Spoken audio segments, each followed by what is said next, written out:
This video goes over the two very basic concepts of training a dog. The first concept is that you've got to decide what you do want your dog to do. In other words, make a list of the desirable behaviors you want your dog to do. Then, once you know what you want your dog to do, you can train your dog to do them using positive reinforcement, and you can reinforce your dog for doing behaviors you like that he already does. So for example, if your dog is laying at your feet while you're watching TV and you think that's a wonderful behavior, you can reinforce it by giving your dog attention, playing with toys, or giving him a treat while he's calmly settled at your feet.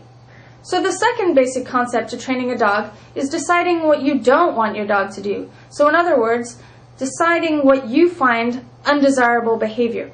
This will be different for different people. For example, sitting on the couch. Some people would love their dog to sit on the couch. Other people say, nope, that's an undesirable behavior for me.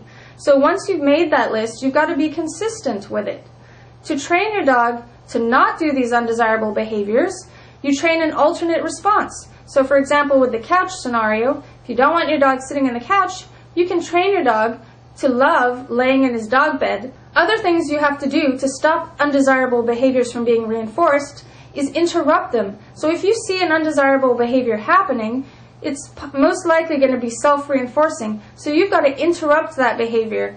And a way to do that is using a positive interrupter noise, and I'll link a video tutorial up here. So along with interrupting undesirable behaviors, you've also got to use management to prevent them from occurring when you don't feel like training or when you're not home. An example of this, of management, would be inviting guests over, but because you don't feel like training your dog, you're just going to have your dog on leash. That way your dog isn't being reinforced for jumping on the guests, and then when the dog is calm enough, he can say hi to the guests and be more likely to succeed.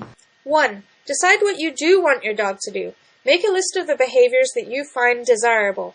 2. Train the dog to do the behaviors you like, as well as reinforce your dog for the desirable behaviors he does already.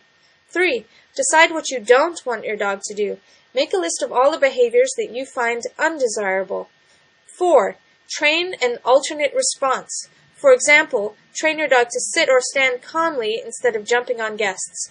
Interrupt your dog when he is doing an undesirable behavior using the positive interrupter, and prevent your dog from doing the behavior when you are not going to be able to train your dog. Stay tuned for a tutorial on how to stop attention-seeking behaviors. Don't forget to subscribe to channel Kiko Pup.